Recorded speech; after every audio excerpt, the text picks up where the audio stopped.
नमस्कार। आज हम एक बहुत ही दिलचस्प कहानी के जरिए कुछ गहरा समझने वाले हैं। ये कहानी है एक गुरु और उनके शिष्य की, और इसके माध्यम से हम आयुर्वेद के उस प्राचीन दर्शन को जानेंगे जो पदार्थ और हमारे अस्तित्व की बात करता है।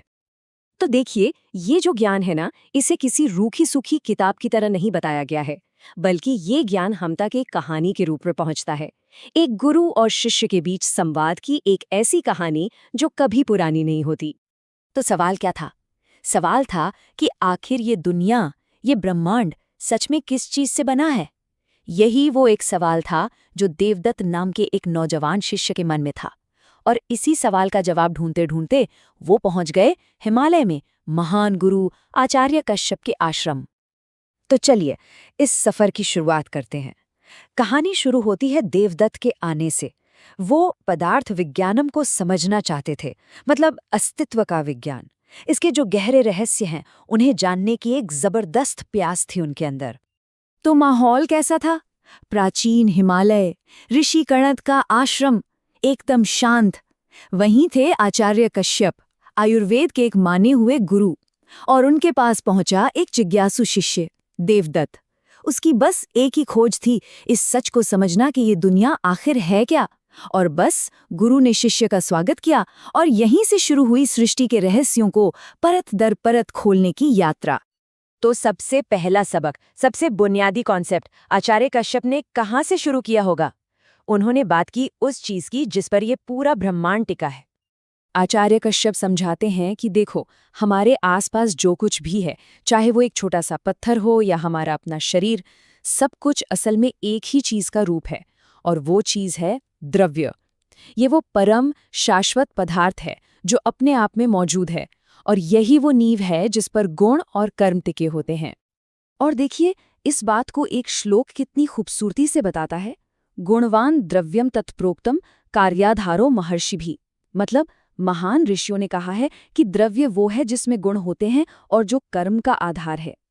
तो ये सिर्फ स्टफ या मैटर नहीं है, ये वो बुनियाद है जहां से हर क्वालिटी, हर एक्शन पैदा होता है। तो मतलब क्या हुआ?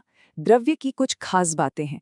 पहली, ये अपने आप में मौजूद है, इसे किसी और चीज की जरूरत नहीं।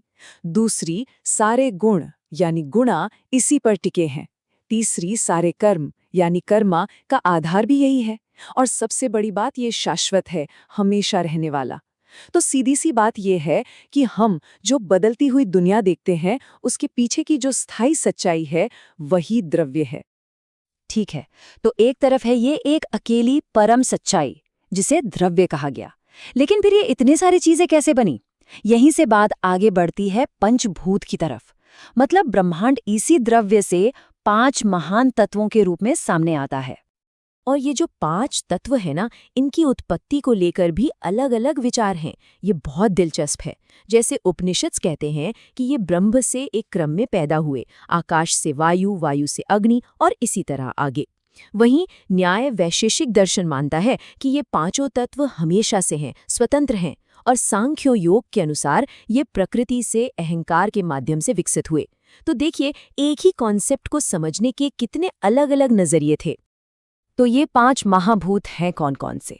आकाश यानी स्पेस, जिसका खास गुण है शब्द। फिर वायु यानी एयर, जिसका गुण है स्पर्श। अग्नि यानी फायर, जिसका गुण है रूप या देखना। जल यानी वाटर, जिसका गुण है रस या स्वाद। और पृथ्वी यानी अर्थ, जिसका गुण है गंध। यही 5 तत्व और इनके गुण मिलकर हमारी पूरी इंद्रियों की दुनिया बनाते हैं, और हमारा शरीर भी। अच्छा, तो पंचभूत तो हो गए फिजिकल एलिमेंट्स, लेकिन क्या बस इतना ही है? नहीं, आचार्य बताते हैं कि इनके अलावा भी कुछ है, कुछ ऐसी अनदेखी शक्तियां जो इस पूरी रियलिटी को एक ढांचा देती हैं। और ये क्या है? पहला है काल, यानी समय। आचार्य कश्यप के लिए समय सिर्फ घड़ी देखना या कैलेंडर पढ़ना नहीं है। नहीं, ये एक शाश्वत, सक्रिय शक्ति है। एक ऐसी ताकत जो हर बदलाव को कंट्रोल करती है, हमारे स्वास्थ्य को, बीमारियों को, यहाँ तक कि कौन सी दवा कब असर करेगी, इसे भी। और देखिए, आयुर्वेद में समय को कितनी गहराई से समझाया गया था। उन्होंने वक्त को बहुत छोटे छोटे हिस्सों में बांटा था। सबसे छोटी इकाई थी त्रुटि, फिर मुहूर्त जो करीब 48 मिनट का होता है, फिर अहोरात्र यानी पूरा दिन रात, पक्ष यानी 15 दिन, ऋतु यानी 2 महीने का मौसम और फिर पूरा 1 वर्ष। मतलब समय के हर छोटे बड़े चक्र का असर कैसे होता है, इसका पूरा एक साइंस था। समय के बाद आता है दिक् यानी स्पेस और दिशा। ये वो सिद्धांत है जो हर चीज को एक जगह, एक लोकेशन देता है और आयुर्वेद में इसकी बहुत अहमियत है। बीमारी का पता लगाने से लेकर मर्म थेरेपी जैसे इलाज करने तक सही दिशा और स्थान का ज्ञान होना बहुत जरूरी माना जाता है। तो अब तक हमने बाहरी दुनिया की बात की, पंचभूत, काल, दिक्। अब गुरु देवदत्त को अंदर की यात्रा पर ले जाते हैं, उस दुनिया में जो हमारी चेतना, हमारी कॉन्शियसनेस को बनाती है। और यहाँ बात फिजिकल से उठकर मेटाफिजिकल हो जाती है। आचार्य बताते हैं आत्मा के बारे में। आत्मा क्या है? वो शाश्वत अविभाजित चेतना, द प्योर कॉन्शियसनेस, जो हर जीवित प्राणी के अंदर मौजूद है। वो साक्षी है जो जीवन के हर अनुभव को महसूस करती है। तो फिर हमें ज्ञान कैसे मिलता है? ये कोई पैसिव प्रोसेस नहीं है कि बस जानकारी अंदर आ गई। ये एक बहुत एक्टिव प्रोसेस है। देखिए, सबसे पहले हमारी इंद्रियां किसी चीज़ को महसूस करती हैं, फिर हमारा मन उस सारे डेटा को इकट्ठा करके प्रोसेस करता है और आखिर में आत्मा उस ज्ञान का अनुभव करती है। तो ये चारों, इंद्रियां, वस्तु, मन और आत्मा, जब एक साथ मिलकर काम करते हैं तब जाकर हमें असली ज्ञान होता है। अब बात करते हैं मन की, जिसे मानस कहा गया है। हमारा मन 3 गुणों से चलता है, सत्व, रजस और तमस। सत्व है शुद्धता, शांति और प्रकाश का प्रतीक। रजस है एक्शन, पैशन और गति। और तमस है जड़ता, अंधकार और अज्ञान। हमारे अंदर इन तीनों का बैलेंस कैसा है, यही हमारी मेंटल और इमोशनल स्टेट तय करता है। तो अब तक तो सारी फिलॉसफी हो गई, लेकिन इसका प्रैक्टिकल यूज क्या है? आखिरी पार्ट में आचार्य कश्यप इसी ज्ञान को असल जिंदगी से जोड़ते हैं। और कमाल की बात यह है कि वो दिखाते हैं कि ये हजारों साल पुराने कॉन्सेप्ट्स आज के मॉडर्न साइंस से भी कैसे जुड़ते हैं। जरा इस पर गौर कीजिए। आयुर्वेद का पृथ्वी तत्व आज की साइंस में मैटर की सॉलिड स्टेट जैसा है, जल तत्व लिक्विड स्टेट, वायु तत्व गैसीय अवस्था, अग्नि तत्व को हम एनर्जी या थर्मोडायनामिक्स से जोड़कर देख सकते हैं, और आकाश तत्व ये फील्ड थ्योरी या स्पेस टाइम के कॉन्सेप्ट के काफी करीब है ना कमाल? मतलब ये सिर्फ फिलॉसफी नहीं थी, ये दुनिया को देखने का एक वैज्ञानिक तरीका था। और सिर्फ बाहरी दुनिया ही नहीं, अंदर की दुनिया में भी यही कनेक्शन दिखता है। मन के जो 3 गुण हैं, सत्व यानी शांति, उसे हम आज के पॉजिटिव न्यूरोट्रांसमीटर जैसे सेरोटोनिन और डोपामाइन से जोड़ सकते हैं। रजस यानी एक्टिविटी को स्ट्रेस हार्मोन्स जैसे एड्रेनलिन से, और तमस यानी जड़ता, उसे नींद को रेगुलेट करने वाले मेलाटोनिन हार्मोन से।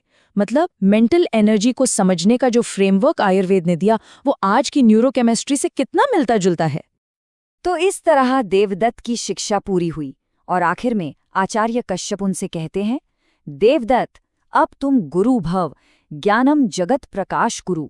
मतलब देवदत्त अब तुम गुरु बनो और इस ज्ञान से दुनिया को रोशन करो।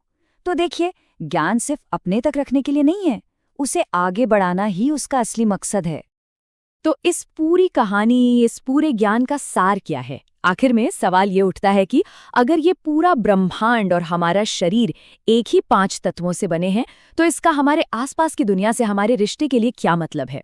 इसका मतलब है एक गहरा कनेक्शन, एक जुड़ाव। शायद बाहरी और भीतरी दुनिया के बीच की जो लकीर हम खींचते हैं, वो उतनी असली है ही नहीं जितना हम समझते हैं। ये ज्ञान हमें ब्रह्मांड में अपनी जगह को एक बिल्कुल नए नजरिए से देखने पर मजबूर करता है।